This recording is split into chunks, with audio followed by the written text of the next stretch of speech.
ആമയിഴഞ്ചാൻ തോട്ടിൽ നടക്കുന്ന രക്ഷാപ്രവർത്തനത്തിന്റെ വിവരങ്ങളിലേക്ക് പോകാനുള്ള സമയമാണ് എന്നാണ് ഞാൻ മനസ്സിലാക്കുന്നത്. മാനസ തുടരുന്നുണ്ട്. Good morning കേരളത്തിനൊപ്പം.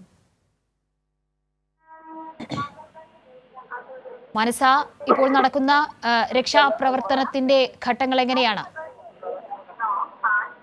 കാവ്യ, ഇവിടെ രക്ഷാ ദൗത്യം നടത്തുന്നത് സോണാർ സംവിധാനം ഉപയോഗിച്ച് എന്ന് തന്നെയാണ് ഇപ്പോൾ വ്യക്തമാകുന്നത്. അത് തന്നെയാണ് ഈ NDRF സംഘവും നമ്മളോട് അറിയിച്ചിരിക്കുന്നത്. പരിശോധന സോണാർ സംവിധാനം ഉപയോഗിച്ച്, അതായത് ഇന്നലെ നടത്തിയ രീതിയിലുള്ള പരിശോധന തന്നെയായിരിക്കും. പക്ഷേ ഈ നാവികസേനയുടെ നേതൃത്വത്തിൽ സോണാർ സംവിധാനം ഉപയോഗിച്ച് എല്ലാം ഒന്ന് കാണുന്ന വിധത്തിൽ, അതായത് നേരത്തെ സൂചിപ്പിച്ചതുപോലെ തന്നെ ടണലിന്റെ അകം വശം എന്ന് പറയുന്നത് വലിയ രീതിയിലുള്ള ഇരുട്ട് തന്നെയാണ്. അതുകൊണ്ട് ഈ വിദഗ്ധ സംഘത്തിന് പോകുമ്പോൾ, മുങ്ങൽ വിദഗ്ധ സംഘം പോകുമ്പോൾ പോലും നല്ല രീതിയിൽ കാണാൻ പറ്റാത്ത ഒരു സാഹചര്യമായിരുന്നു. അതൊക്കെ മാറ്റുന്ന വിധത്തിലുള്ള ഒരു സംവിധാനമാണ് ഈ സോണാർ സംവിധാനം. അതുകൊണ്ട് ഉൾവശം കാണുന്ന വിധത്തിലുള്ള ആ ഒരു സംവിധാനം ഉപയോഗിച്ചായിരിക്കും ഇന്ന് പരിശോധന നടത്തുക. ഒപ്പം തന്നെ ഇവിടെ ഈ ആമയിഴഞ്ചാൻ തോടിന്റെ ഭാഗത്ത് നടത്തുന്ന അതേ പരിശോധന ഈ റെയിൽവേ സ്റ്റേഷന്റെ പിറകുവശത്ത് പവർ ഹൗസിന് സമീപമുള്ള ആ ഒരു ഭാഗത്തും സമാന രീതിയിൽ ഇതേ സമയം തന്നെ പരിശോധന നടത്തുകയാണ്. ഒപ്പം ഈ തോടിന്റെ ഒഴുക്ക് പോകുന്ന ഇടങ്ങളിലൊക്കെയും ആ ഒരു സാധ്യത കണക്കിലെടുത്ത് ഒഴുകിപ്പോകാനുള്ള സാധ്യത കൂടുതലാണ് എന്ന് തന്നെയാണ് ഇവിടുന്ന് കിട്ടുന്ന വിവരം. ഏതായാലും ആ ഒരു സമയം ജോയി ഒഴുക്കിൽപ്പെടുന്ന സമയവും സംസ്ഥാനത്ത് ഈ നഗരപ്രദേശത്ത് നല്ല രീതിയിൽ മഴ ലഭിച്ചിരുന്ന ഒരു സമയമാണ്. അതുകൊണ്ട് അടിയൊഴുക്ക് ഉൾപ്പെടെയുള്ള ആ ഒരു സാഹചര്യത്തിൽ ഒഴുകി പോകാനുള്ള സാധ്യതയും കണക്കിലെടുക്കുന്നുണ്ട്. കഴിഞ്ഞ ദിവസം അടിയന്തര യോഗത്തിലും ആ ഒരു സാധ്യത മുന്നിൽ കണ്ടിരുന്നു. ഈ ഒരു ചെറിയൊരു നെറ്റ് പോലുള്ള സംവിധാനം ഉണ്ടെങ്കിൽ കൂടിയും അതിന്റെ ഇരുവശവും കേടുപാടുകൾ സംഭവിച്ചതിനാൽ തന്നെ അതിലെ കൂടെ ഒരുപക്ഷെ ജോയി കടക്കാനുള്ള സാഹചര്യവും കഴിഞ്ഞ ദിവസം കണ്ടെത്തിയതാണ്. അതുകൊണ്ട് ഈ തോടിന്റെ ഒഴുക്ക് പോകുന്ന ഭാഗങ്ങളിലൊക്കെയും ഒരു പരിശോധന നടത്തുന്നുണ്ട്. ഒരേ സമയം തന്നെയാണ് ഈ 3 ഭാഗങ്ങളിലും പരിശോധന നടത്തുന്നത്. ഈ ടണൽ കേന്ദ്രീകരിച്ചുള്ള പരിശോധന ഇപ്പോൾ തുടങ്ങും, അല്പസമയത്തിനകം തന്നെ തുടങ്ങും എന്ന് തന്നെയാണ് മനസ്സിലാക്കാൻ സാധിക്കുന്നത്.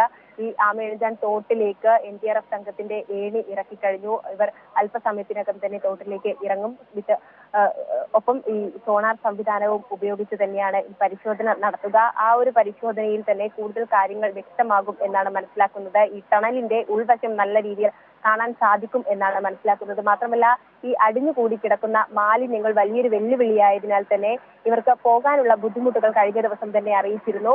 ഒപ്പം ജലനിരപ്പ് കഴിഞ്ഞ ദിവസം വൈകുന്നേരത്തോടെ താഴ്ന്നതോടെ ഈ സ്കൂബ സംഘത്തിന് നീന്തിപ്പോകാനുള്ള ഒരു സാധ്യതയും കഴിഞ്ഞ ദിവസം ഉണ്ടായിരുന്നില്ല. ഒപ്പം പാറക്കെട്ട് കണക്ക് നിൽക്കുന്ന ഈ മാലിന്യം തന്നെ വലിയൊരു പ്രതിസന്ധി സൃഷ്ടിക്കുന്ന ഒരു സാഹചര്യം.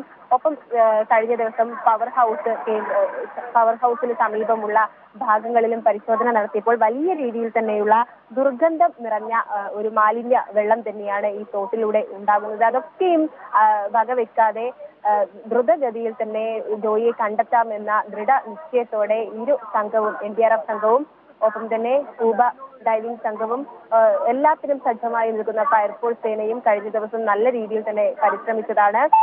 എങ്കിൽ കൂടിയും ഈ ഒരു മാലിന്യ കൂമ്പാരത്തെ തുടർന്ന് കണ്ടെത്താൻ സാധിച്ചില്ല. എന്നാൽ ഇന്ന് ഈ ഒരു സോണാർ സംവിധാനം ഉപയോഗിക്കുന്നതോടെ ആ ഒരു വെല്ലുവിളി ഇല്ലാതാകും എന്നാണ് പ്രതീക്ഷിക്കുന്നത്. എല്ലാം ക്ലിയറായി കാണും എന്ന കണക്കുകൂട്ടലാണ് ഇവർക്ക് ഉള്ളത്. അത് തന്നെ സാധ്യമാകും എന്ന് കരുതപ്പെടുകയാണ്.